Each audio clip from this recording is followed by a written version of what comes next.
everybody, we are back. Welcome to another episode of More Than the Title. I'm your host, as usual, Jarrett Thomas, Chief Revenue Officer at Outside the Box Digital. And usual, I've got my boy, my brethren, my cousin, your favorite CEO's favorite CEO, Chadeo, the CEO. What up, baby? I'm overjoyed, man. Shira had me laughing in the green room already, so it's gonna be a great show. She got me laughing already. I'm happy to be here. Absolutely. And you see, I got on the pastel green today. You know the motto. You know, if it ain't bright, it just ain't right. And I changed the black. I ain't got no black on today, so I hope you're happy. Because all summer, Shira, all summer, 90, 95 degrees, had on black t-shirts all in the summertime. Why would you do this? That's what I do. I don't know. It looks good. Black, red, and white looks really good on me. I don't know why. He has a certain color palette. He refuses to vary from it. He's a winter, and he sticks with his color palette. Right. That's it. When I like something, I like it. That's it. That's it. But before we get into this great episode, we have a great guest lined up for you guys. Mm-hmm. First off, we want to thank everybody, all the supporters, all the followers, the listeners. Thank you for supporting the show. We're glowing and growing every week because you guys, and we can't thank you enough. Also, shout out to our distribution partners at the Alive Podcast Network. If you want to hear other content creators such as ourselves and other great shows like More Than a Title, make sure you download the app and support your favorite content creators. And with that being said, y'all, you know we excited as always, and we're going to get into this intro. Let me get the bell ready before you get her intro ready. Okay, we ready. Oh, you ready? Let's do Bobby School. Uh-oh, there it goes. He's ready. There it is. Yes. So this young lady is the CEO and founder of Hunter & Bard, an award-winning marketing design agency, and also the host of C-Suite Radio podcast. As the CEO of Hunter & Bard, she oversees a team that manages marketing, design, content development for clients across multiple industries. She's also a sought-after corporate speaker, has spoken at events such as Content Marketing World, T&W Europe, has given workshops for multiple brands, enterprise brands such as Samsung and UL Solutions. She's also a professor of marketing and technologies at Berkeley. Previously was a professor at marketing at Tel Aviv Jaffa Academy College, a guest lecturer at Stanford Keller School of Management, and Northeastern University. So let's please give a warm welcome for our guest, Shira Abel. How are you? How are you, Quinn? I'm good. How are you? Wow. What a resume. It speaks for itself. It speaks for itself. All right, now I'm just blushing. I love it. As you should. Congratulations. A lot of our guests, they hear their accolades and they're humbled by it, and sometimes they like, you ain't got to say all that, but I just want to say congratulations. Just know that your hard work and your dedication, it inspires people that are coming behind you. So we need to put it out there for people that you might not even know or meet. Just know that you're inspiring others to show them that success is possible on multiple levels. Thank you. Yeah, that's it. And that's what this show is all about. Absolutely. More Than a Title. And I'm going to tell you, you inspired me, Shira. Yeah. So this is how this conversation came about. Mm-hmm. So shout out to Travis Lochner. We was on the Beast Node. I think we was on season 6 together. Mm-hmm. I think I was like maybe 2 or 3 episodes behind you, but I actually listened to your episode, and you were a solopreneur, and then your business scaled as a result of the podcast. And I thought that was so amazing, because that's exactly what we're doing with More Than a Title, because I was working at other jobs and brands, and I'm like, why is business coming to me and I'm giving it to them when I could be doing it for myself? So I'm looking forward to hearing your story. And if you want to, let's start from the top, though. Let's start from your upbringing. If you tell us a little bit about your upbringing, and then we'll go into how you got into the field. My upbringing. Oh, gosh. Okay. So let's see. How far back do we want to go? Anywhere you want to go, we got time. Hit the class bell. Came out the birth canal. As I came out the canal and got the first glimpse of light into the world. We'll start with from 2nd to 4th grade. We lived in Great Falls, Montana. Okay. Then we moved to California. Okay. Okay. So for 2 years you lived in Montana. 2 years? For 3 years we lived in Montana. 3 years? Okay. Gotcha. 3 years we lived in Montana. Then before that we were in Chicago.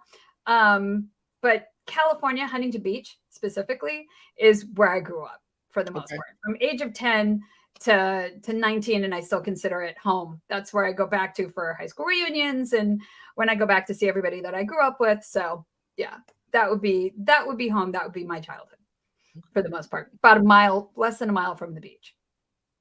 That sounds. I'm ready to go to the beach now. I lived in California. California is pretty dope because you grew up in California, coming from Montana, and you only was in Montana. You said 3 years. It wasn't pretty much of a difference for you, but that's a big culture difference. California life coming from Montana, you know. It was such a culture difference. Yeah. Okay, so fifth grade, I'm just moved from Montana, and I'm on the playground, and this boy comes up and he puts his arm around me, and I'm from Montana. Okay, what did I do? I punched him. I knew that was coming. I knew the uppercut. Boop, boop, boop. She said, "Stranger danger." What do you want from me? Right. But that's a New York move too, though. Right. That's definitely a New York move. I don't know you. Right. Right. No, those kids were way more advanced than I was, and I had no idea. Right. No, that's hilarious. So wait. So I'm gonna ask later. Did you eventually like make up with the guy? Did you eventually become friends with the kid? No, I had no idea. And then they ended up. And the other thing is that they test you in 5th grade. Okay. For like advanced classes. So I got put into a whole different section for 6th grade anyhow. I didn't see anybody that I was in 5th grade with again, actually. Oh. Wow. Okay. So they just split us off. So yeah, they do that. They do that in New York. Jarrett, they have these specialized programs and these AP programs, right? And she's right. With you taking these different classes, sometimes they're in different buildings, the way the schools are set up now with the campuses. Yeah, exactly. So you could actually, start school with somebody and end up being in a whole different building or something and go into classes and almost never see them. Yeah. So 5th grade, middle school in California is 6th through 8th. So it was already a different school, and then it was a different section. And when you're in, I was in GATE, was what they called it back then. And you're in those classes with the same group for all of your core classes. So the only classes I had outside of the group that I was in class with all day, those 30 students or whatever we were, was PE. And for 6th grade, it was wood shop and drafting. I wanted to be an architect. Wow. I was going to ask you that. So like, as far as like, once you got into high school, what were some of your interests, and kind of how did you lead into marketing? Like, what was your first career role right after high school? Okay, so my first job was actually in a punk clothing store when I was 14. There you go. Okay. And like Shoney's. What? Like Shoney's. They sell a lot of the hard rock clothing. Like Hot Topic. Oh, Hot Topic.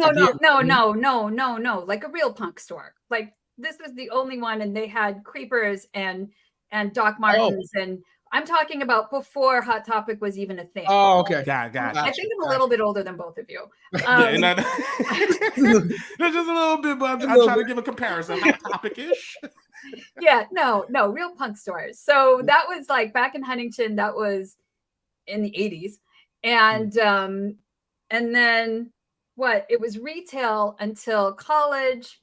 After college, I worked for architects, and then I moved to Israel, and that's when I fell into tech. What spurred the move to Israel? That's a big life change. That's a big life change. So what happened was my oldest brother married an Israeli. My middle brother my oldest brother married an Israeli, had their kids in the States, and then moved to Israel. My middle brother my middle brother went for a summer, stayed for 12 years. So he was already there. And then I moved after and stayed for 17 and a half years until it was time to come back and take care of my mom. Oh, okay. Hold on. Wow. We 17 and a half years. Right. Wow. We can't just run past that. That is a lifetime to just get up and move. Let me just ask you a question. So you said your brother met somebody, started a family, and moved. You just moved to be with what was your motivation to move? I'm just curious. My motivation was family. My motivation for everything was family. Gotcha. My motivation to move back was my mother. My motivation to move there were my brothers. Got you. So once they went, you was like, hey, I might as well go with you. Yeah. 17 and a half years now.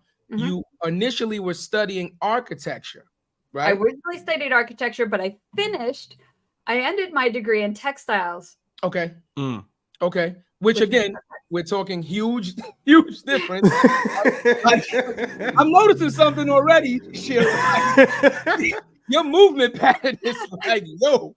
So you finished in tech, so you go to Israel for 17 and a half years. So what do you do when you get out to Israel? Okay, so to preface this, even though I was studying textiles, I was Mhm. spending all night in the computer lab. Okay. This was in 91, 92 that I was spending all night in the computer lab. I graduated in 93. Okay. So that was in the days of ICQ and the days of IRC. I was gonna, can you break those down? I haven't heard of those acronyms. Immediate relay chat is IRC. Okay. And it's basically, it was like the pre-version of Twitter. Got it. Right. And when Twitter was actually conversational and didn't suck. Yeah. So, so those were the early days of it. And I was spending all night in the computer lab on Mosaic, which was the pre-browser, like early days of all this stuff, right? Yeah. And then we moved to, I moved to Israel. I worked in fashion the first year, but the company I worked for, well, they didn't have a website. So I built it for them. And they didn't have, like, there was a whole bunch of things they didn't have. So I created all of it. Then tech started to really boom in Israel, in Tel Aviv, and they didn't have any Americans there back in those days because there were suicide bombers every week. Right. And like, you had to be kind of insane to move. So I found a job in tech, and that was it. That was the beginning of it. Whoa. Wait, we've got to go back. Whoa. So first question I want to ask, right, is, were you self-taught all those things? So you said the company needed a website, you built it. So you self-taught yourself in those early days? Like, it wasn't a WordPress, there weren't things like that? It wasn't WordPress. It was, you did everything on HTML. There wasn't even HTML. That's it. Yeah. It was nothing. Yeah, back in the day when you wanted to learn computers, it was like the main things was JavaScript, HTML, and like C+ or something like that. You would just learn that. Yeah. Wow. But I mean, still, like he said though, so you taught yourself this, right? Yeah. You go out there now, you find a job, and it's funny how life is, right? You can start off one thing and just move somewhere else, and life just kind of takes you where it takes you. So now you're in tech, right? Yeah. Now I'm in tech. So you're in full throttle tech, and now you've built the website for, the company. You've shown your value, right? You're kind of the go-to person, right? You're one of the only Americans out there doing it, right? So you kind of have like a niche market right now, right? You're like cornering the market out there. So I switched jobs over to the first tech company that I worked for. The one that I built the website for was in fashion. Got it. Makes sense. The new company that I worked for, they brought me in to be a web marketer. Okay. That was my first job. Than a designer. It's different than a designer. Right. So I'd never done marketing before. They brought me in to do web marketing. They brought me in to do writing, and I became a content web marketer. And that's where it all started. They had a plugin for, oh my God, remembering this. They had a plugin that they wanted seeded. So they built greeting cards. A greeting card site that people would use, and you had to download the plugin to be able to see the animation in the greeting card. Okay, there wasn't a lot of I'm gonna think of the name. That's the Flash player. That's but it was pre-Flash player. Right. But I know the one you're talking about. Yeah. Real player was what it was back in the day. Yeah, I know the one. Okay, like early days. So we were in this discussion to get this, and the thing is that the guys who founded the company were all from these really exclusive units in the army, because that's how Israel works, right? You get trained up, and you're either in 8200, which is one unit, or you're in Talpiot. Like, you're in one of these units, right? And they all kind of know each other. So this company was founded by people from those units, and there was a job that had to get done, and the only person who could really do it because of the language and everything else was me. And that was to write all of the greeting cards. And that was also, quite frankly, my job. So, and it had to be done within 2 weeks. And there was a lot to do. I slept on the floor of the office for like 2 weeks. I went home, went to the gym, worked out, went home, showered, went back to the office. Like, I basically lived in the office for 2 weeks. And my work ethic made my name. And that helped me get all of the other jobs since, and then grew my name in Israel. Which helped me out when I moved back to the States finally. Message. Wow. It sounded like a message. That sounded like a message to me. Because Shira, I want to go. I want to go so many places. I want to dive into your marketing experience, right? Because I'm a marketer's marketer. I love stuff like that. But I also want to know, just as an American, like, what was it like just to live in Israel at that time when you're saying there's bombers and all like suicide. Like as being one of the few Americans out there, what was the day-to-day life? What was a day in the life like? And you had never been there before that too. So this is so learning it twice before. Got it. Okay. I'd visited once before, and I had spent a summer there before. Oh, okay. So I'd been twice before. The reason why I moved was because, quite frankly, I don't come from money. And back in those days, I couldn't even afford to call, right? To call was long distance. It was expensive. Yeah. So it was either I move or I don't see or talk to anybody. And I had nieces and a nephew and things that were going on. And like, you don't want to be far from that, right? Yeah. So I moved over for that reason. Where was I? We were going on about about that, like a day in the life of like how do you navigate as an American there? So life in Israel, when I got there, look, yes, the suicide bombings were going on. You kind of knew what buses they tended to hit. So unfortunately, one of the buses I had to take to work, because you're not, back in those days, you weren't driving. Cars in Israel are minimum twice the price they are in the US for the exact same car. So it's like 100% tax, and gas is double the price it is here as well. And you don't get paid as well. So it's expensive to live there and to do things. So I would take the bus to work and then I would walk home. And the 25 bus was one that often got hit. So I had to consider like my hours of when I was going. So that's why I only took it in the morning and I didn't take it in the afternoon. But Tel Aviv is a gorgeous city. And it's really nice to walk through. So I just took it as, all right, I'll walk home.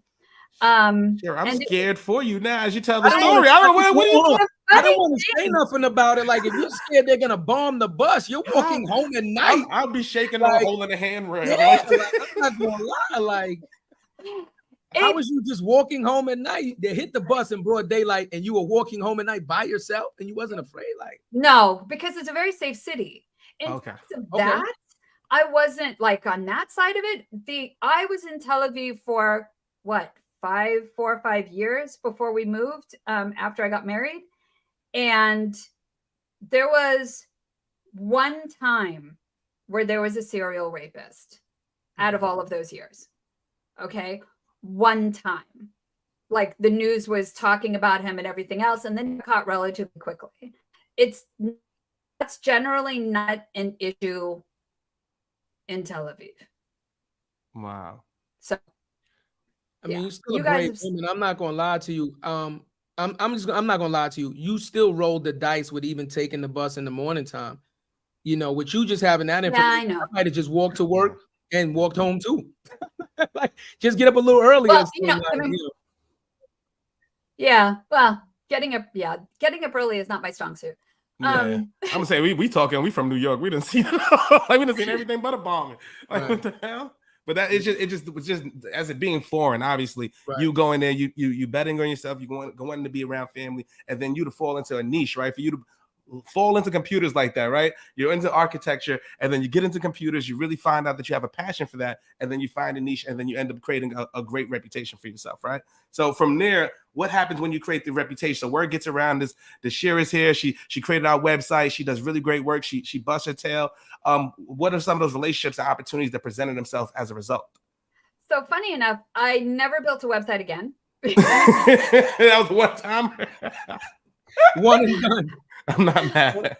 I did, however, do plenty of times. Well, me personally, my team does now, but back in that side of it, never again. But in terms of like, look, it was a matter of, it started off with, they found out about the work ethic. Then I started worked with a few other companies. Then I went for my MBA from Kellogg. And at the time it was Kellogg Recanati at Tel Aviv University. And then somehow, and I started doing a lot of consulting from Kellogg.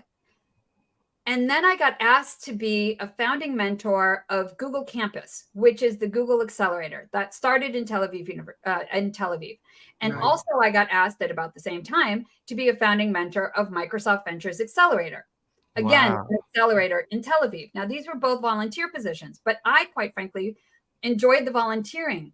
I felt like I wanted to give back to the community that gave me the opportunity in the first place. I fell into tech and I felt like I found my people. Paying it forward. Paid it forward. Yeah. Hey, I mean, You do one more. the stars couldn't have aligned better than that. I'm gonna be honest with you. Like, just look at the series of events that she said that has happened already. She moved there, found this, found that, and just it never slowed down. But to identify those two companies that you would volunteer for is even equally as impressive, right? To know that the Microsoft and the Google, it could have been any other company, right? It could be any software, SaaS company, anything like that. But for you to find the search engine, that's going to be the search engine, and then volunteer there. In all fairness, Microsoft has been Microsoft for a while now. For a while, yes. But Even at that time, remember at that time, Apple, the operating system, Mac, which was Macintosh, it wasn't as big. It was only Microsoft. Like in those early days, it was only PC based. Really, like you understand, like the Apple wasn't even really like, you know. At this point, Apple. Google was Google. That's Google's still like Okay. PC based though. You know, remember the it still runs on that operating system. That's what I was saying. So Microsoft was still Microsoft at that point. You knew who they were. Gotcha, you know what I mean? gotcha. Like, yeah. It's still fire. So It is. What I took from it even more so that I zeroed in on is the fact that she volunteered for not one. So you could have taken just Google and said, this is going to fill my plate by itself. Microsoft could have filled your plate by itself, and you volunteered for both of them. Yeah, they both reached out, and I said yes to both. Right, and that's what I'm saying. Like, you was like, I'm not afraid of the work, and that's what, you know, like, again, her testament to how hard she works. One person would have been like, okay, one is enough, you know, but to do two. And they reached out to you. Right. That's beautiful. They called me. And at the same time as that, I started to travel to Europe regularly to speak in conferences. Okay. So all of this ended up being like a whole system of growing my name and reputation. Mm-hmm. It all ended up being brand building and thought leadership. It wasn't necessarily the intention. It just ended up, I'm very lucky in general when it comes to things like this. So thank goodness. And so, you know, I mean, I would speak at one place and they go, oh, you did a great job. Do you want to speak here? Yes, yes, yes, yes. You just keep saying yes and things grow, right? You also get a reputation of, oh, well, you know, she's nice. She's this, you know, she'll fill in on something, whatever. So, you know, helpful. I do my best to try and be helpful. And then from there, I gave a guest lecture over at Tel Aviv Yafo Academic College on marketing. And I said to the advisor at the time, the man who actually headed the whole department, I said to him, have you thought about having a class on this? And he goes, actually, we have somebody doing it, but I'm not really pleased with their work. Are you interested? And I went, yes. So then I started teaching. Solving the problem. I just want to sneak something in there also, you know, just sneak it in, right? Even if you know you didn't take the accelerator programs like all the way up, they still look phenomenal on a resume. They still look phenomenal on a resume. They do. I mean, I haven't had a resume in a while, but no, I'm saying at that time, though, at that time, right? Let's say that the programs didn't work out. You could say, hey, I worked for Microsoft and did their accelerator program. You can say I worked for Google and did that. I'm just saying that looks, you know, great on a resume at that time when you might have needed a resume. but that's a perfect segue though, right? So as you were building your brand, right? What was that moment when you started your own business, right? What was that eureka moment for you to say, I have to start my own? So I started my own business. Okay, this is funny. I had both my boys. And then, and I was doing a mommy job basically at home because I wanted to be home with my kids. Okay. And a friend of mine reached out to me that I grew up with from Huntington. And he's like, we need you. He was at Warner Enterprises. He was he was the VP of a division that I cannot remember now. This is years ago. All right. This before I moved to the States, and I've been back in the States for 9 years. So it was a while ago. All right. Yeah. And my sons are now 17 and 19. So keep that in mind. Like my son was about a year old, not even a year old when I started doing this. So my youngest, so 16 years ago. Wow. And he's like, I really need you for this. And I'm like, why, he needed a technical writer. And I'm like, I'm a marketing writer. I don't know technical writing. Right. And he's like, I'll pay you this. And I went, I'll go buy a book. And yeah,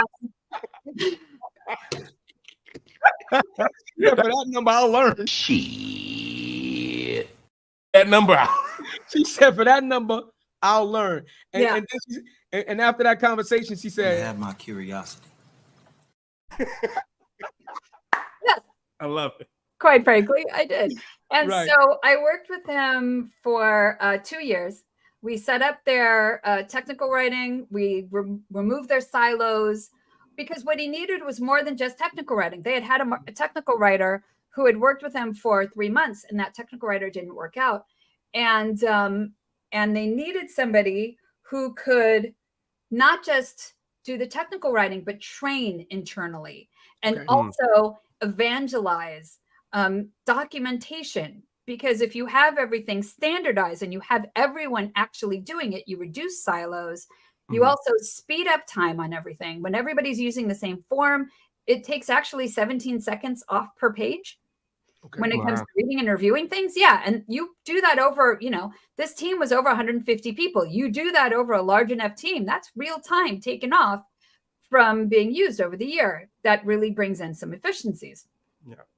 So I understood why he needed a marketer to take this, when it's, when you would think, why would this? Because it's a different personality. Yeah. You need somebody who actually goes out there, and I interviewed the entire team. I interviewed all the different people. I did the training. I did all the on-site things, and then the work on the other side of it. And then I built my own team to work. And because I was in Israel at the time, I had people working for me in Israel, and, took the delta between what they paid and what I was able to pay in Israel.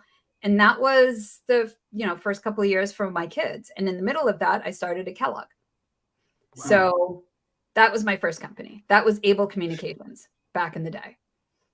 So, wow. Yeah. I asked, we had a do on the show.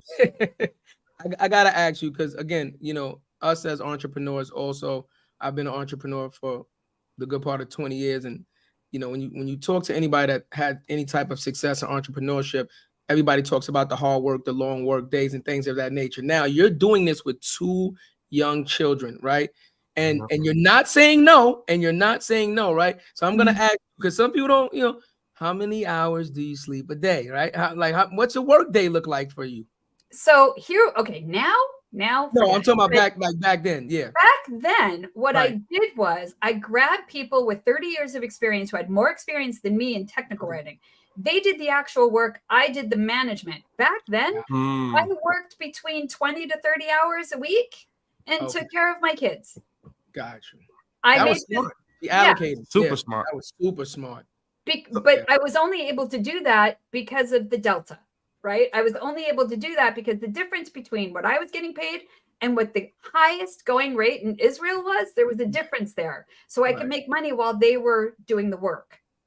That makes sense. Message. It deserves another one. No, because that takes insight to do that. Yeah. I basically insight to do that. Yeah.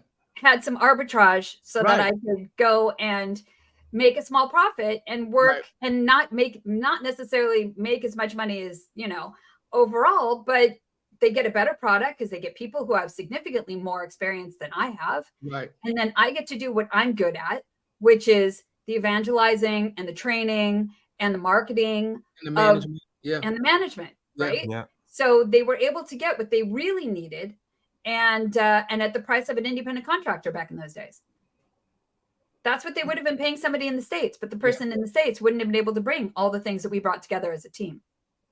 Makes sense. Filling a void. Filling a void again. Like giving them a warm and fuzzy. I love it. I love it. I mean, because she knew that she would have to wear multiple hats. And she knew that she didn't want to do that because she wanted her priority was her family.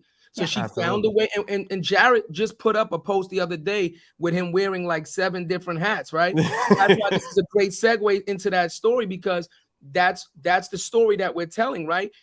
when you start out, yes, you have to do a lot of things, or you have to figure out a way to delegate those things off to give you more free time to, you know, to do what you feel like is important at the moment. Yeah, and another takeaway too is just like you said, the hard work and the relationships, right? So you was able to build the relationships, and that's kind of to give you some. I think we said it off air, but that's how we started our personal brand. I was like, man, when I first came into sales, they were like, "What's your black book like?" I'm like, I don't have a book. I don't know what you're talking about. I don't know what you're talking about. I'm just trying to power down and get some deals, and that's what it was. So over the years, you develop those relationships, you develop that, and I'm like, how can I scale that, right? Because I maybe have 10 good friends in the industry, but I don't want to ask my friends that I really, really have good relationships with. They might not be able to help me. So how can I improve the numbers? So we go on LinkedIn. We end up creating content. We end up developing that. Then we end up developing the podcast and all those other things, right? So you were doing that early through word of mouth, right? So I'm curious, like, what did the idea of the podcast came from? Because you already had a successful business, right? And then you pivoted to another successful business. So what was that transition like? So the first podcast was SaaS Insider. I'm actually starting the second podcast now, ABM Insider. SaaS Insider was for 2 years, and it was lead gen for the early stages of the agency. And gosh, I mean, there were so many different interviews. It was also just so much learning. There were so many golden nuggets in like almost every single podcast. I keep them up because they're still getting listened to. Yeah. So yeah. So how long ago was that though? I'm sorry. That was a few years ago. A few years ago, right? Like And now the new one's just started. We just finished episode 4. We're not going to release until we've got a season all edited and done, so that we could do one right after the other for 12 weeks. But we're doing that one now. But what made you want to start that though? Because back then there were only it was very rare for agency, especially an agency, right? So that's what happened with my brand, right? So when I was developing a personal brand on LinkedIn, the pandemic happened. My pipeline went from 700,000 to 0, and I'm like, oh no, like I still have a quota. What am I going to do? So why don't I utilize this brand and just have people come on the show, tell me about this story, tell me about your expertise, and then build a relationship, and maybe you want to throw me a bone on the back end. And if that happens, it happens. But you thought about that way before then. Before then, what people were doing was creating content, blogs. They were, just pumping content out, but it wasn't podcasting. So where did that idea, like, did you see somebody? Where did you get that idea? I listened to podcasts. I listened to NPR. NPR. I love early NPR. ones. A lot of people don't like. I love NPR. Who doesn't? Okay. A lot of people don't even know about NPR, but I love NPR. NPR is phenomenal. Yeah. NPR is great. And also, so in college for a little while, I was a DJ, and I was a DJ also for a little while after. So I actually prefer to be listened to than to be seen. Okay. Although I've gone up on a million stages, I like the podcast because it's not on video. This new podcast is on video. That means I have to put on makeup every single time I'm on a podcast, which I don't do in my daily. So there's a cost to it, but it's fine. There's a cost. Yeah. What year did you initially start this the first podcast, the SAS Insider? Oh, SAS Insider was what year? It's been gone for a while now. Let's see. I want to say, I'm asking this because you probably started it around the time also when podcasts weren't really booming like they are no, now. Exactly. They weren't. That's what I'm saying, right? I think it was like around maybe 2017, maybe even earlier than that. Okay, right. Wow. Yeah, before the big podcast boom. You Yeah. know, where every like now everybody knows what a podcast, or let's not say Now everybody. it's more mainstream. It's more mainstream. Yeah. For a long time, like and what got me into I guess podcasting and stuff like that was NPR, right? Yeah. Because I would listen to a lot of their like crime dramas, those crime drama shows. I almost, they almost got away, the serial killer, right? And I don't know, it's just like the voice, right? You are listening to NPR. It's just the voice and everything was like so well put together. And I used to I really enjoyed it. Like on my rides home, because I live an hour from the city, I would listen to them. So that was like my introduction to actually like podcasts and stuff like that was NPR. And then they're very informative also. They do a lot of discovery pieces. and a lot of information pieces about like the voting and what's going on in other countries and stuff. So it's almost like the audio channel 13. You know what I'm saying? The audio PBS. Right, you know what I mean? Yeah. Like the PBS of audio, you know what I mean? Like it is though. That's exactly what it is. And Yeah. I would listen to things like Wait, Don't Tell Me, Right. and I would listen to Freakonomics, and there's Radiolab. I love Radiolab. Like, but I listened to the old Radiolab, which I have to say I think is better than the new one.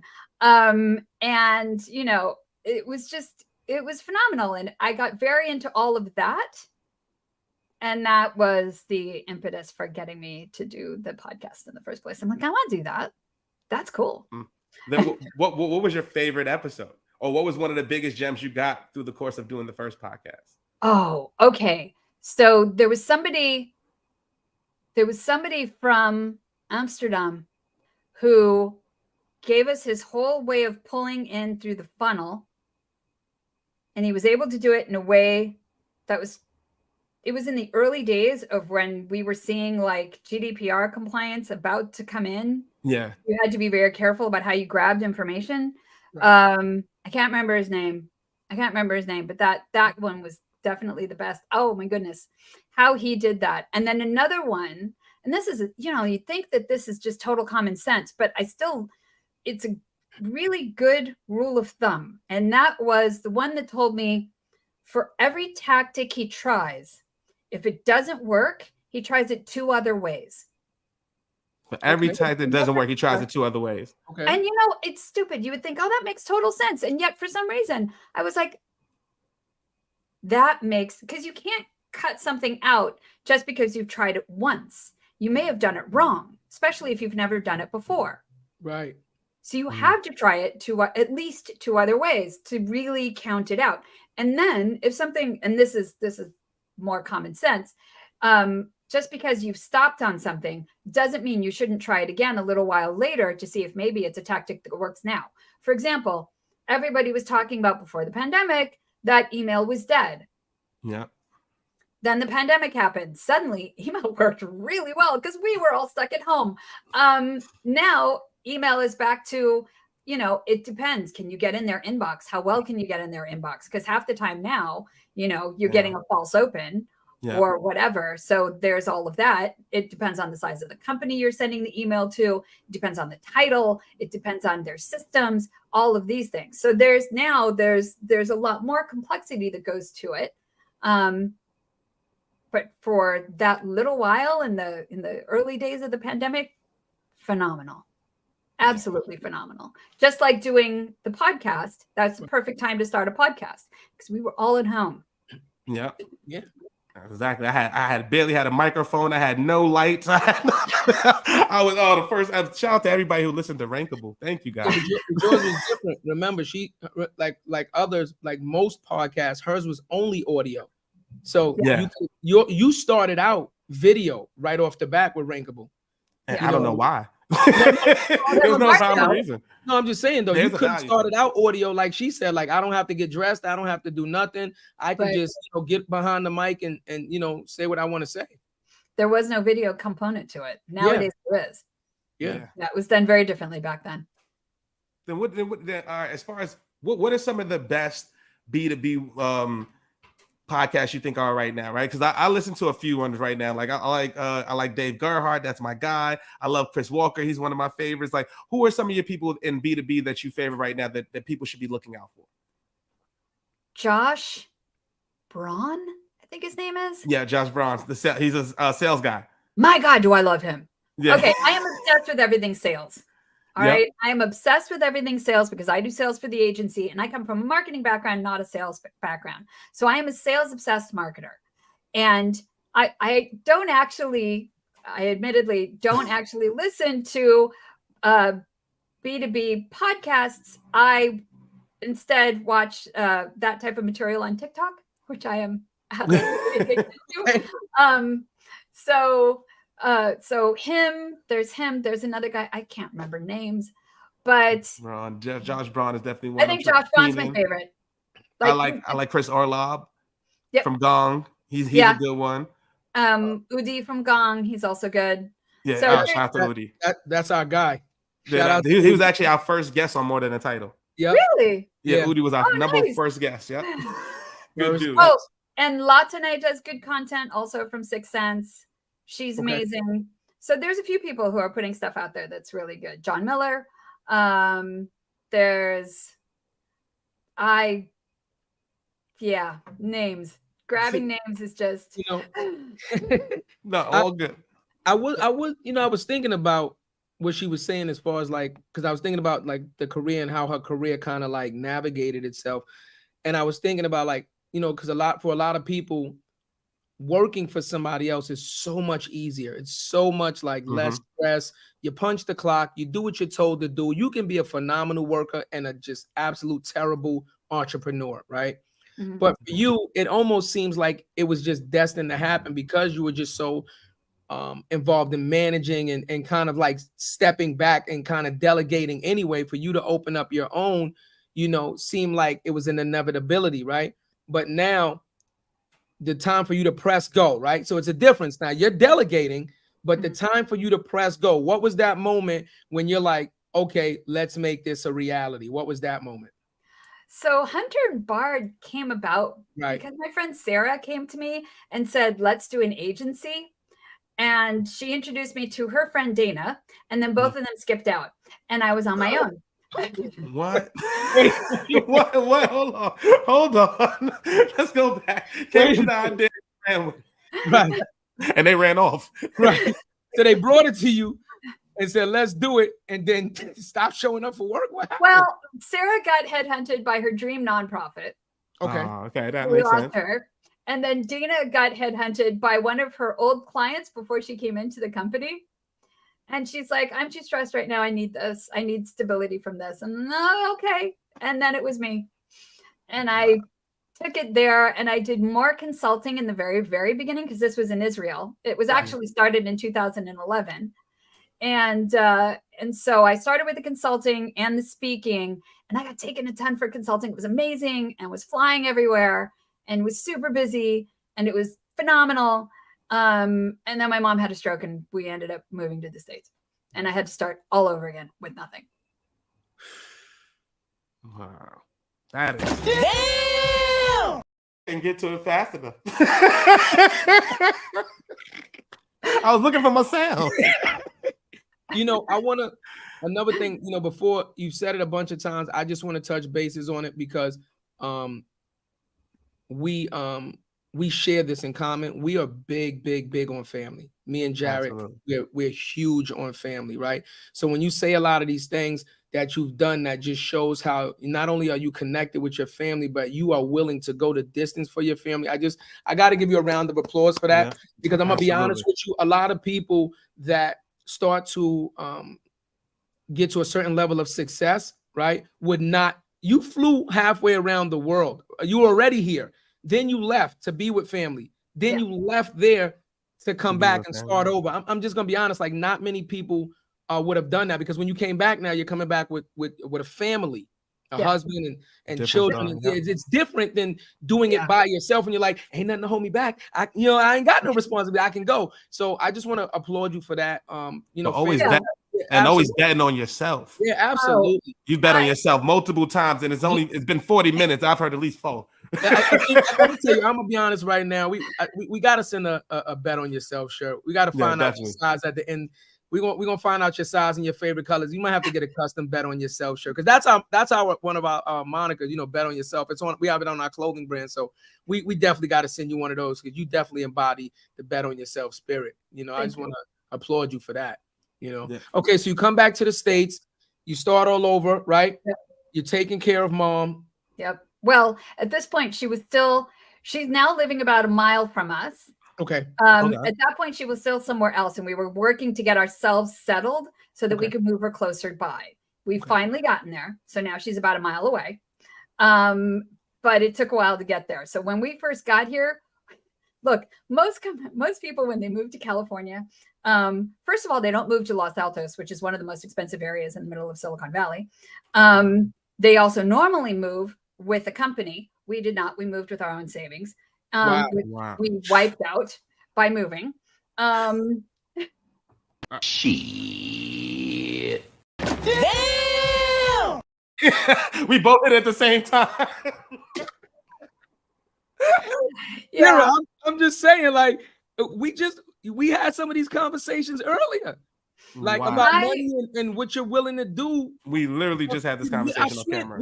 One thing we don't do is lie. We literally had that conversation earlier about what are you willing to give up for success, or to make something happen.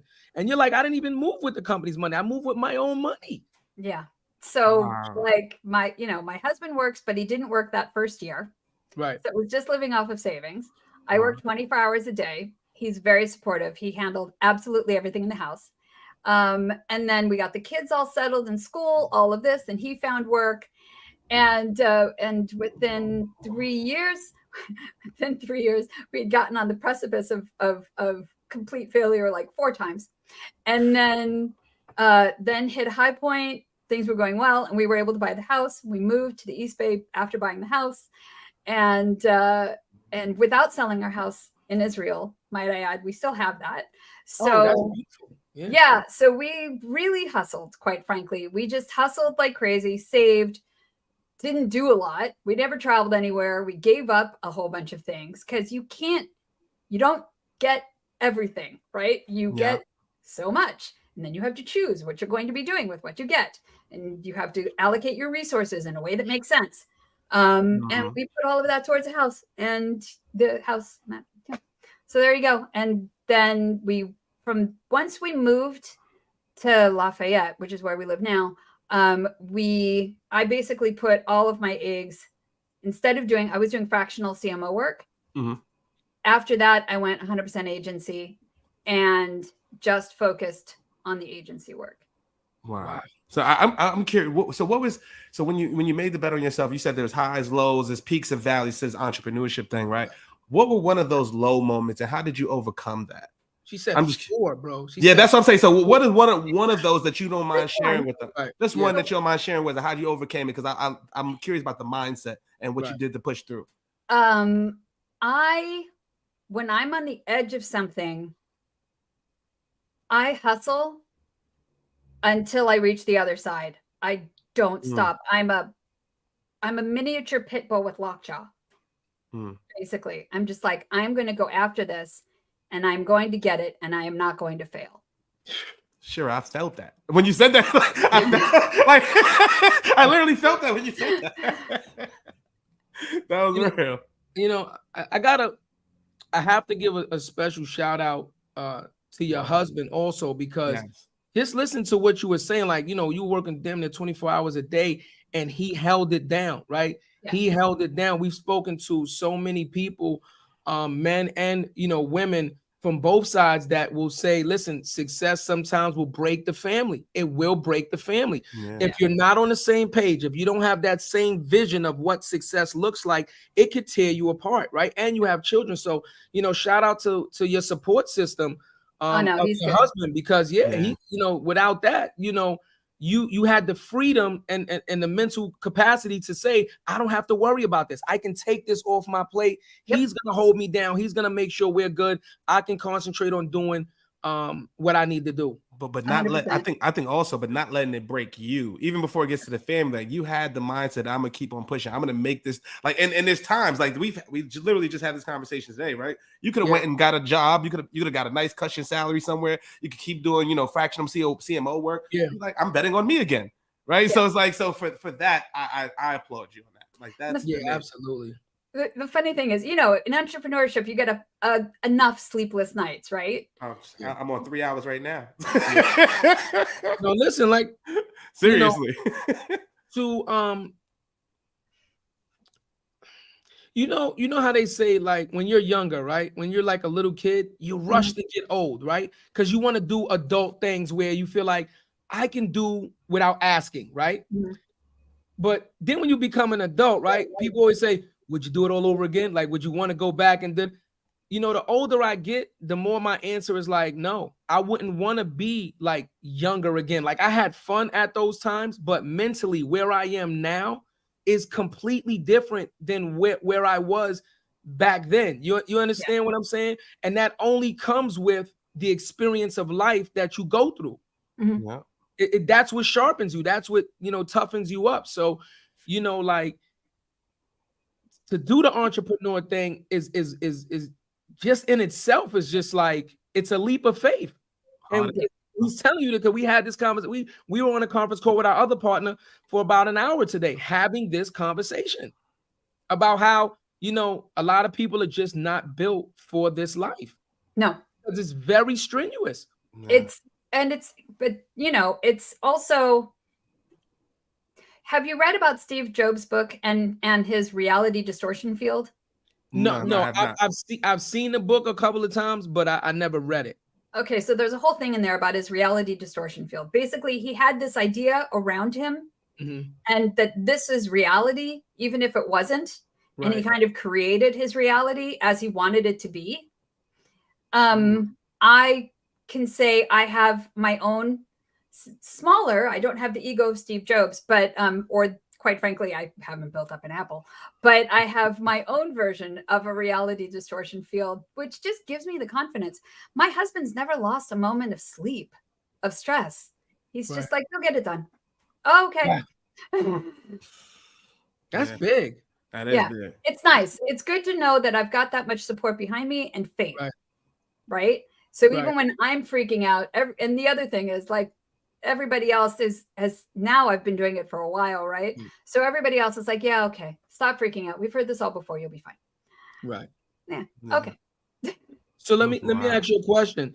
Now that, obviously you're at this level, you have the experience, you could actually duplicate, your success a bunch of times in a multitude of ways. But coming up, did you have somebody that, because I didn't hear you speak of somebody that kind of inspired you. Did you have somebody that kind of helped to mentor you, or somebody that kind of inspired you when you were coming up through the ranks? Honestly, I ended up doing all of this back in the day because my oldest son has a severe learning disability, and I just didn't want to leave him. Okay. So like I said, again, family, he's got a learning disability. It was going to take a lot of time and more money than what either of us were making. And so I knew that my focus had to be on making money. And I looked between my husband and I, and he does well, but I had the potential to go further just through our own backgrounds. He's an engineer. He's very focused in what he does. And so, yeah, I mean, I went, all right, my son's going to need this. I'm going to go get it done. That's how it got started. It really wasn't from I'm going to go be an entrepreneur. It was I'm going to take care of my son. Family. Yeah. Wow. And Hayes just asked you, what is Pavilion? So Hayes, what Pavilion is basically a membership group for like CEOs and C-suite, right? Shout out to Sam Jacobs and the team over there. So it's only C-suite, right? No. They've actually got associate pavilion and they've got executive pavilion. So if you're an associate, so if you're a junior and you're just starting your career, it's a brilliant thing to spend the money and be part of a think tank. You get the network and you get all of the education. I recommend it highly. Yeah, remember Veronique talked about it, right? Remember she was a member of the Pavilion and YPO. And she said it helped her immensely, Yeah, I'm also a member of EO. Oh, there you go. Yeah. Is there certain requirements? I know YPO has a certain requirement, right? You have to be at a certain revenue to join the club. Like Pavilion's not like that, right? No, Pavilion's not like that, but EO is. Yeah. EO is okay. Yeah. And what is that revenue number, if you don't mind me asking? I don't know if I'm there, but when I get there, I want to join. That's not the answer. See, that's not the answer. You got to lead. You got to follow her lead. You got to say, put your bubble out and say, I'm gonna get there. Tell me the number. We're going to get there. So that's what I like. I'll tell you. Okay, for the junior EO, I think is 400K in annual revenue, so above that, and then EO is $1 million and above. Okay, yeah, I think Veronique said $1 million. Yeah, we're close to junior. Yeah, so you get there. You get there. I'm a toddler. Look, they actually put you in a whole accelerator to help you get to the main EO. Wow, that's beneficial. Wow, yeah, wow. So again, from a lot of these interviews, also, without saying it directly, you're just pointing at like education and networking. Never stop learning, right? Never stop learning, right? If you don't know something, get a book, right? So you can see the studio behind me, right? So when you said a lot of these things, me and Jarrett also do music, right? I'm a little older, He's old. That boy, that was a real cough. He wasn't joking. That was a real cough. He really has a cough. So I started doing music when I was about 19, 20, when I was in California, and before I came back to New York. And when I came back to New York, I started to immerse myself. But a lot of it is self-taught.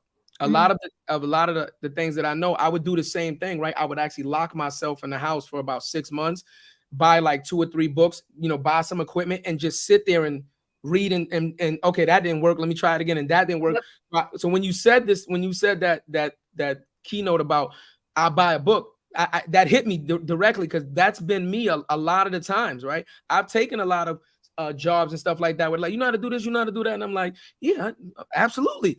And I don't know what you talk, but I'm gonna learn it and I'm gonna immerse myself until I learn it. So that's a very valuable gem, man. Like, never stop learning and never be afraid to have a network of people that are smarter than you, because she also said that, right? Yeah. And I went out and got people that had 30 years in the business, way smarter than me, way more experience, and I had them help me out because I knew that they could do a better job than me in the moment, and I just managed them. So know your strengths and your weaknesses also. Absolutely. Dropping a lot of gems. We're gonna clip this up. Yeah. No, we definitely dropping a lot of gems right now. I'm telling you. Period in. Fifth period in school is in session right now. For sure, I do, because I asked you about the biggest obstacles you overcame. Yeah. What is one of the biggest success stories from your business that you could, if you don't mind sharing with us? Like, what was the warm and fuzzy that you got for your business that you was like, I'm so glad I walked through door number 1? So I've had a few. We're pretty lucky that way. I would say one of them, in the early days, I worked with AXA Tech. AXA is one of the largest insurance firms in the world. And AXA, and they're based, this was when I was still in Israel. And I did training for their entrepreneurship program. And this was, oh God, I don't even know what year this was. I want to say this was 2012, 2013, something like that, 2011. And I was going back and forth to Paris because their office was in La Défense in Paris. So that was amazing. Okay. That was truly phenomenal company, but also a huge break to get. He found me through LinkedIn because I had entrepreneurship on my profile in those days, because it was something that I was obsessed with at the time. So I was talking a lot about entrepreneurship and all of this. So my thought leadership content that I was putting out brought me in somebody. And that's it. So that's one. And I'll say the other one. Before you continue, I gotta give you a bell. Gotta give you a bell. Because that's what we do. Content drives business and opportunity. You got that at 2012, 2013, back when it was just like a webinar. You just go to LinkedIn with just to verify somebody. Like, you did that then. Like, wow. Yeah.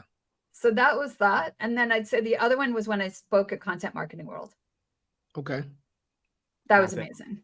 That was huge. That ended up landing as Baldwin as a client, and I built a relationship with Lee Keen.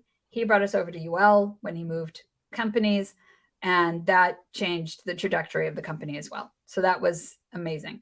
And then we worked with UL for years, when we turned into UL Solutions, and it was phenomenal. So isn't Content Marketing World Scott Brinker? Content Marketing World was I think that's if it's Scott Brinker who owns, I'm pretty sure it is. It was sold to someone. It was owned by, oh gosh, names again. She just told you she's not good with names. I'm not so bad. No, I work for Scott Brinker. I know my own. Yeah. No, I work for Scott Brinker's brand. So that's who's going to speak at Content Marketing World. So I'm like, is that the same one? Because there's so many different marketing world ones, right? It's like social content. It's a few. Okay. Yeah. Anyway. Yeah, I mean, listen, the LinkedIn for the win again. Man. For the win again. Yeah. So, now I'm gonna switch it up a little bit, right? So, okay, I hear about the hard work. I hear about, the dedication. You're working hard. You're doing all of these things, but what are you doing to relax? What does Shira like to do to relax, right? Because pressure bust pipes, right? You got to relax. Don't tell me you never relax. We had a guy, one of our guys, I don't really relax. I just keep, it's impossible. No. What does Shira like relax. to do right? What does Shira like to do to relax? Gardening. Okay. Yeah. And then a couple weekends ago, I went down south to go visit one of my best friends that I grew up with. And the thing is when I go visit Lori, she is somebody who runs 6 miles a day. So I don't know if you'd call this relaxing, but when I go with her, when I'm always visiting her or whatever, there's hikes. We are hiking somewhere. She is basically kicking my ass and making me hike or walk or whatever more than I feel comfortable with at an inclination I'm ready to die on, and usually at an elevation that makes me wonder why I go visit her in the first place. She's a fitness buff. I love her. She's a total fitness buff. So that is what I do to relax.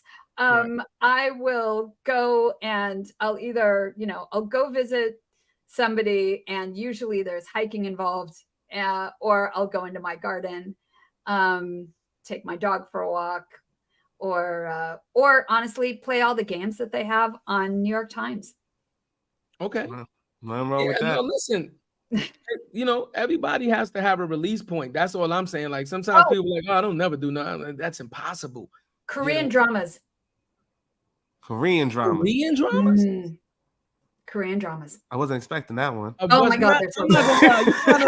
Once again, like I was over here with you, and then you went all the way over here, like Korean dramas. You got to explain. Over the pandemic, I couldn't travel, and I was used to traveling, and I couldn't go anywhere. So I started going, all right, let's watch some foreign television. And I fell into the Korean drama. And it was so good that I got my business partner into them, and she got so into Korean dramas. She's learning Korean. Really? I'm so serious. I want to say I would try, but I can't lie. I've spent the total of the good part of, let's say, about 6 months in Korea total. Mm-hmm. Obviously not the North, not the North, right? But Korea is beautiful, and we enjoy Korea. Gotta put it out there, right? As if there was even an option, but okay. Kim Jong-un is not my homie. We're not Dennis Rodman? Right, I'm not Dennis Rodman, right? But I don't know. I've never watched a Korean drama. Like they're so good. Yeah, like, and then like so good. Their language. We were studying Japanese when we were out there also, because we were in Japan. So the language is similar to similar, not that's similar. Yeah. 감사합니다 in Korean, and then in Japanese it's domo arigatou gozaimasu. They're right. They sound anyway. If you so the way for us, because I'm half Latin, so I spoke Spanish, so when we were learning Japanese, right? And not the opera, this guy like that, we were learning it. It was easier because you can speak with the Spanish tongue, so it was easier to flow. So once you started to get a handle for Japanese, like we started to learn the numbers of ichi, ichi, san, chi, yoke, like that. Then when we went to Korea, it was easier to pick up the Squid Games was Korean. He said it's Squid Games. That's the only one I knew. That's I didn't want to throw it out there. I didn't want to be respectful. And I've never seen Squid Games because that's not the type of show I watch. Right. No, I'm just saying, like, dramas, like, you have to put on the captions, and it was like voiceovers, right? No, I watch captions. I sit on the rower and I watch it with captions. Okay. Because the rower is loud, so I need to have it where I can't watch an English show, because to not hear it, to hear it fuzzy and to not like, because it's a water rower, so it makes a noise when So. I love it. Listen, you can't box her in. I'm just telling you. I love it. The moment she paints a picture and you're like, oh, that's a Basquiat. She's like, no, it's not a Basquiat. You know, it's way over here. You know what I mean? Like, I love it. Like, I love it, man. I love it. So, all right. So now let me ask you this, right? So now, you know, like you said, I know the reason that you did it. And now, like I said, you did it for your family and you've become this, you know, a success. Are there any mentorships that you actually are involved in now that you're helping younger women or even younger men that kind of want to follow in your path? Are you involved in any like mentorships or anything right now to try to, you know, help the next generation come up? So actually last night I did a fireside chat, which is essentially, you know, it's a talk. And I did that for The Alchemist in San Francisco. That's a VC, or not a VC, that's a accelerator in San Francisco. So The Alchemist. And I've been extremely active previously. So oh gosh, all right. I have volunteered with the State Department previously with USAID to teach and mentor startups in Macedonia and Ukraine. Wow. Obviously before Ukraine was in the state, it was after Crimea, but before the Russian invasion. So it was like, I want to say 2015. Okay. And obviously all the volunteering time I did, Microsoft Ventures Accelerator, Google Campus. When I was teaching at Tel Aviv Yafo, Israel sent me over in a goodwill delegation to Spain with a large group to teach and mentor startups in Spain. Okay. I've been sent by Korea for a week from the Kimchi Fund to teach and mentor startups in Korea. I have done this continually over the years. Basically, it's part of my ethos. It's something that I do ongoing because I believe in it, especially the stuff that has to do with developing regions. Because if you can get a company to grow there, that changes a nation and brings a lot of stability. I've been through so many downturns. Okay. Yeah. This gray hair is here for a reason. Like, I'm a big component in helping others learn so that they can build and we could all have a more stable and happier planet. That's just something I continually do. If I get asked to do it, I tend to say yes. Wow. Yeah, well, I haven't heard you say no yet. This whole I was listening to. Let me see if she slip up and say she said no once. I haven't heard no yet. I haven't heard no yet. And I was going to ask you that, but now that you're super successful, right? Yeah. You know, you're late in your career. What does the mountaintop look like for you, or what are one of those moments for you where you can, you know, what does the next 5 years look like for you? Next 5 years are. Well, okay, it depends. Okay. I like that. I like the realness. So it's either going to be growing the agency or growing the agency and working on a product that we have in mind. Okay. Makes sense. Yeah. Oh, something like innovative that you're going to bring to the market? At this point, it's just an idea. So at this point, it's nothing. It's not even, it's literally just sitting there, sitting in the back of my head going, yeah. Well, that's how billion-dollar life-changing inventions start. Yeah, but until it actually comes out, it's worth nothing. I got some. I got some for you now. Watch this. So now that you're successful, have you ever reached back out to Sarah and Hunter and say, "Hey, Sarah, hey, Hunter, you remember when you left me for that? So you left me for that by myself? Mama, I made it." I'm still friends with her. Oh, you are? Yeah, I'm still okay. It was her dream job. What was I going to do? I was going to say no. I wasn't going to say no. Yeah. And I'm still friends with both of them. Okay. And I still chat with Sarah. I'm not in Israel anymore, so I don't chat with her like I used to. Right. But there was no hard feelings. Okay. And she's still one of my favorite people. So we're still good. That's not. And I'm actually friends with her new boss. She's working now back in agency. Okay. And I know her boss. Shout out to Sarah, shout out to the boss, shout out to all of them. I mean, it's almost like a gift and a curse. I mean, without her kind of coming to you saying, "Let's do this," not to say that you might not have done it later, but you might not have done it in that moment. That was your. I probably wouldn't have done it. I'm not sure I would have done it. And that was your time, yeah. That was your sign, and you took on your blessing. It's your sign. So there you go. I love it, man.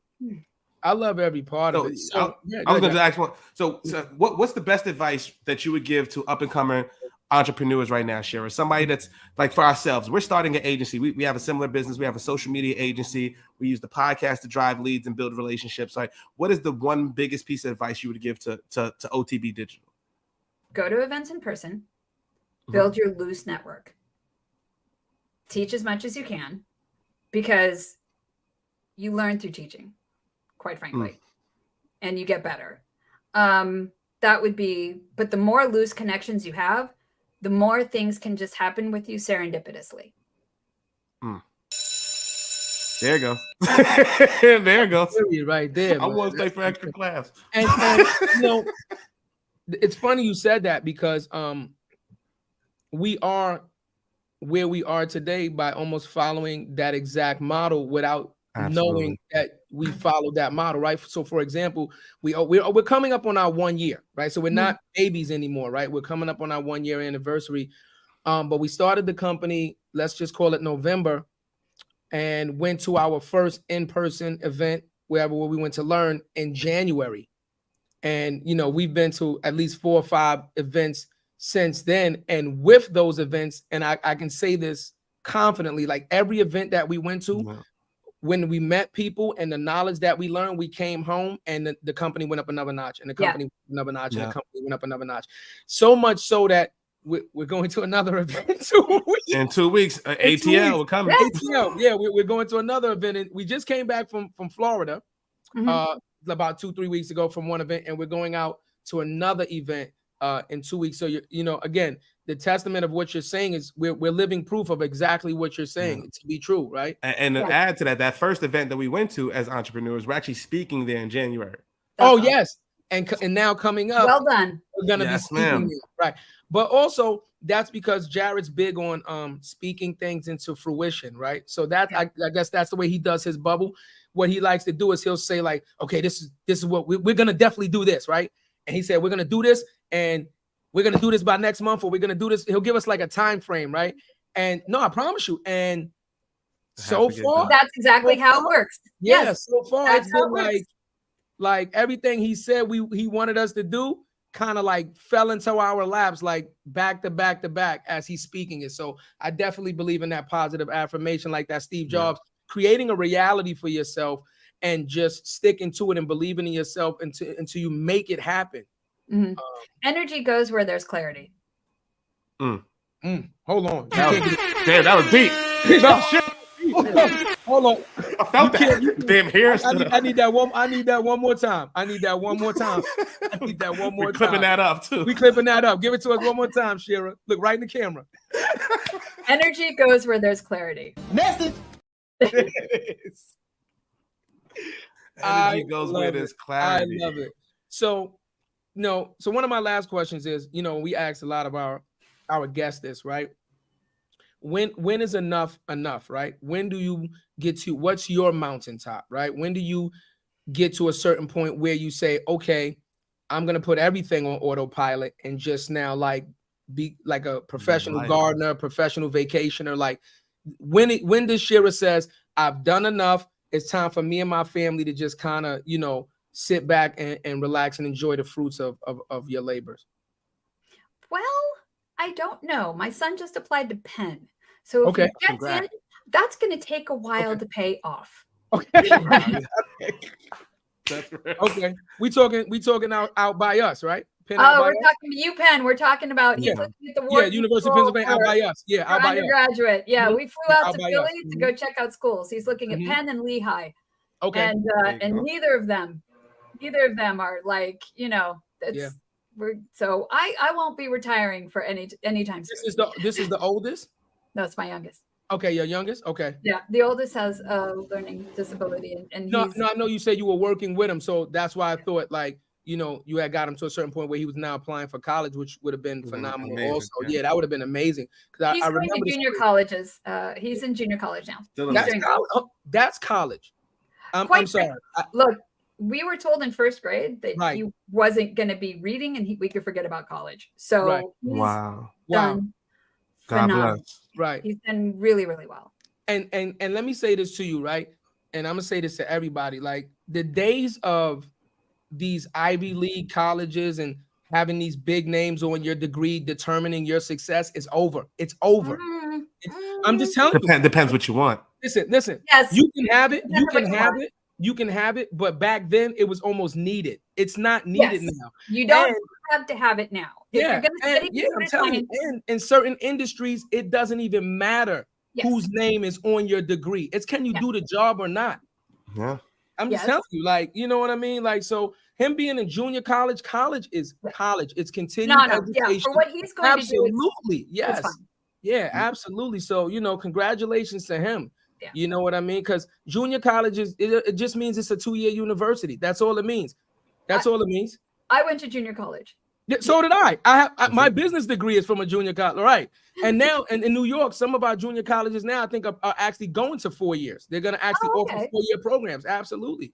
Yeah, I went to junior college and then I went to ASU and then afterwards I went to Kellogg. Right.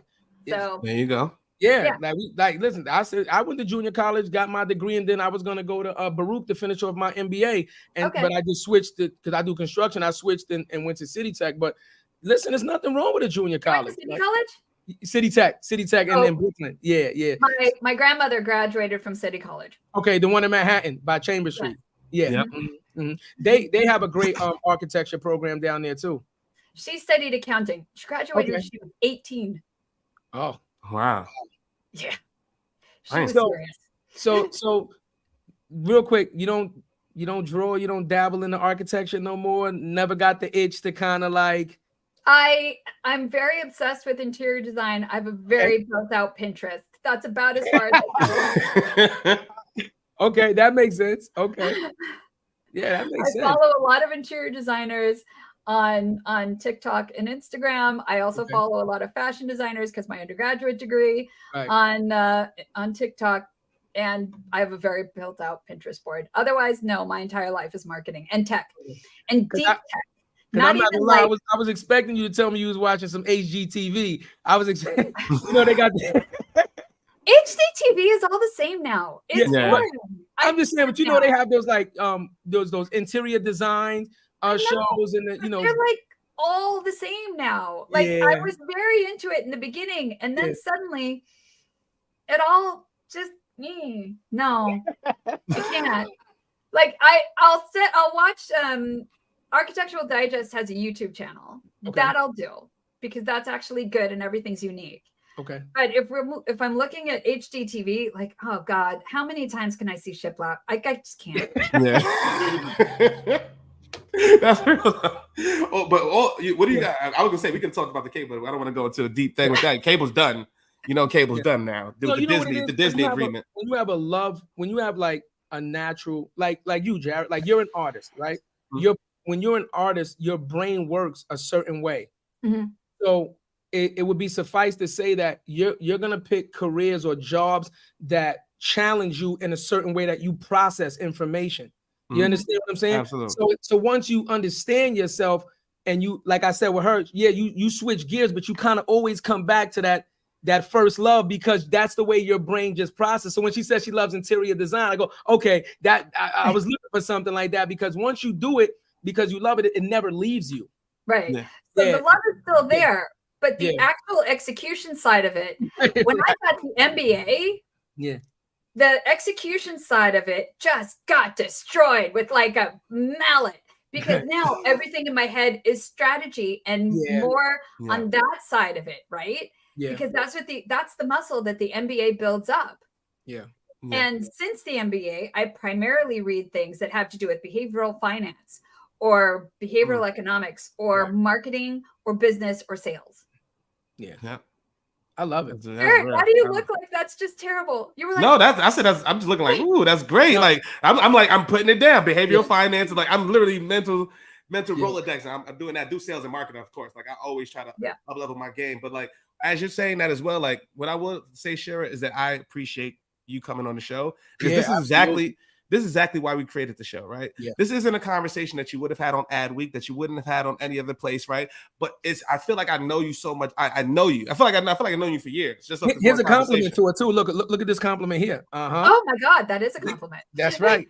There you go. You know what I mean? But that's what it's about, right? So that's why we wanted to start it, because like I didn't want to be a niche, right? I didn't want to have something like a B2B podcast specifically talking about social media strategy, right? Because you're only gonna get so much information out of that, right? But I can't tell you how many stories we've gotten organically, or even just hearing your story and how much gems I've taken in from that. So like this is what it's about, and I appreciate you coming in and sharing. Like your story is amazing. I'm glad to call you a friend now. Absolutely amazing. No, it's absolutely amazing. Yes.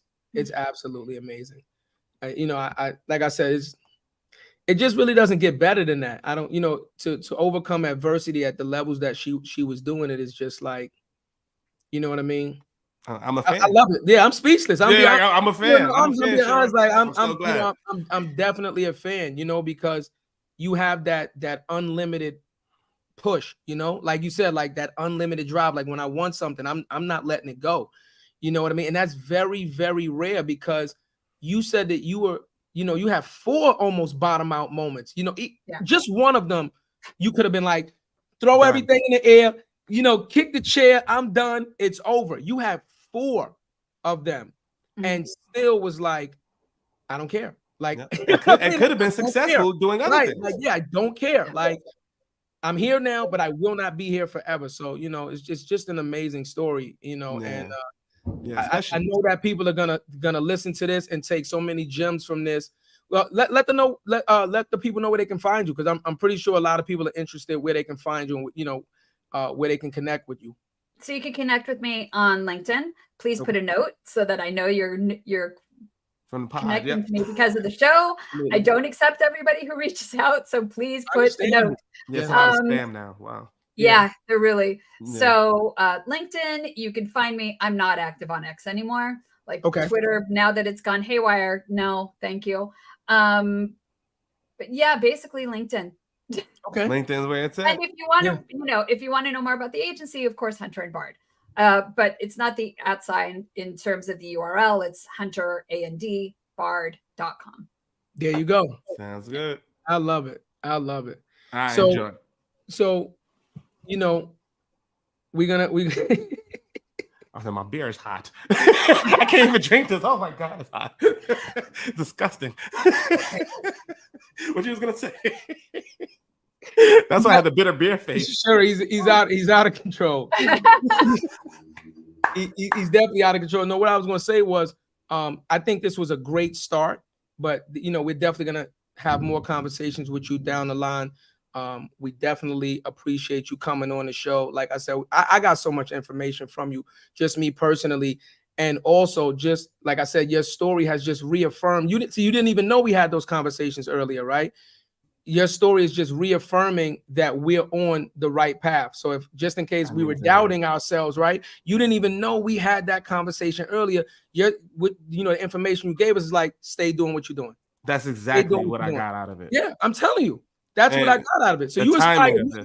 Absolutely. Again, right? You see how things can kind of just happen without you knowing, right?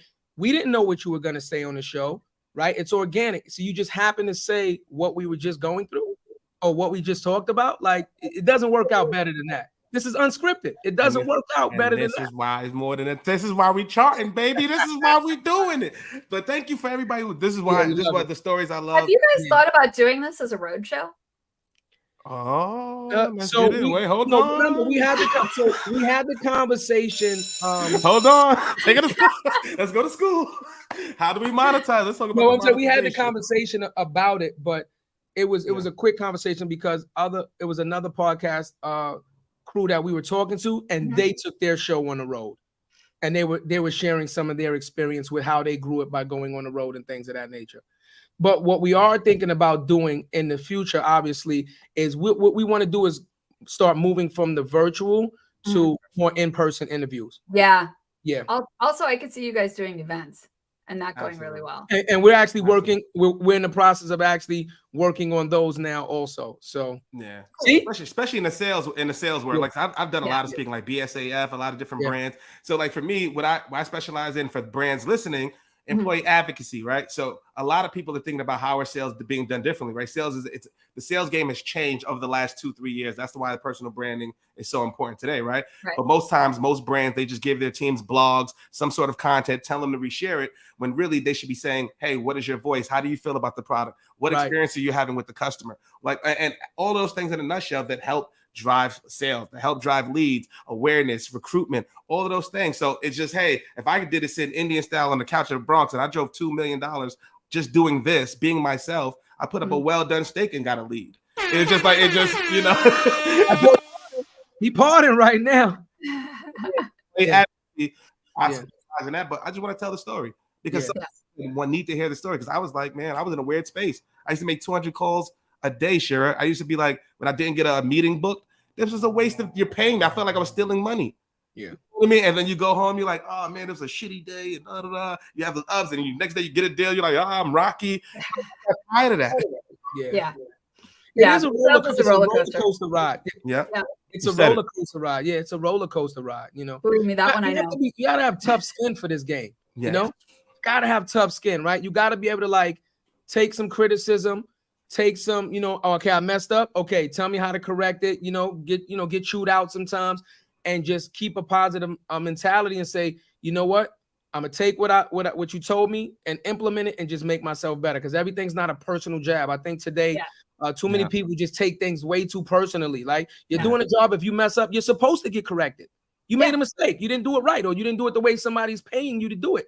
Feedback take the information and get better, right? Yeah, you know. So, but it definitely takes strong skin to be in this space. You know, so a Kellogg thing, because I just took a class on this a little while ago. I still audit classes. And a Kellogg thing is feedback is a gift. And the way you ask for it, for somebody who doesn't want to give it to you, you ask for it by saying, okay, can you tell me one thing I've done well and one thing I could do differently? Message. Here we go. I like that a lot. I like one thing you've done. One thing I've done well and one thing I can do differently. And the do differently is really critical, because it's with the do differently that you end up getting the information that they don't want to tell you because they're uncomfortable. So then they start on the what didn't go, because nobody wants to make you feel bad, right? Everybody wants to be nice. Right. So when you ask them about the do differently, that's when you get to find out what they're really thinking. There you go. We're implementing that immediately. Yeah, I like that. On our weeklies. What have we done well this week, and what could we've done differently? Yep. Shira, don't send us don't send us a retainer after this, because we we're on like a fifth bell right now. We're on like I can't afford another bell. A lot of your gems, we write it down on the side. We're good. No worries, guys. All good. So when you see this implemented in certain space, you're like, well, I told you guys. They're on the road. They're on the road. They're in California. They're in my neighborhood. So what we want to do also before we end this is we want to personally extend an invite out to you. We extend it to all our guests. And this is how we end up meeting Udi in person, right? Yeah. Udi did the show. We extended to him the invite. If you're ever in New York, please, Jarrett put his number for you in the chat. Please let us know. We can definitely link up and have some dinner or something like that on us. We can be a tour guide. Roll out the red carpet, just kind of hang out a little bit if you have some time. Udi took us up on that. He had an event at Kotora and said, hey guys, I will be in New York at Kotora. Why don't you guys come down? And we went down. Absolutely. Awesome. Absolutely. And had an amazing time. So we're extending the invite to you. Please, if you're ever in New York, just let us know, and we would love to just pick your brain some more. My pleasure. You smart. The one bell for the road. That one's for free, she said. That was for free. But thank you again, Shira. Like, this was amazing. Thank you for everybody on the chats. Thank you for the YouTube community. Thank you for the LinkedIn team. Thank you for Facebook. We really appreciate you guys. We got our first in-person podcast dropping this Tuesday with Champ from My Expert Opinion, guys. It's been a really big episode, man. We enjoyed it. There's a lot of information. We're excited. We're excited. And Shira, we thank you for your opportunity to be here. You have an open invite whenever, and we'll see. Thank you, and we'll see you guys next week for another episode of More Than a Title, baby. We'll see you guys. We out of here. I got music. Well, we right here. About me, seen it all, heard it all. Oh, what you know about me? I done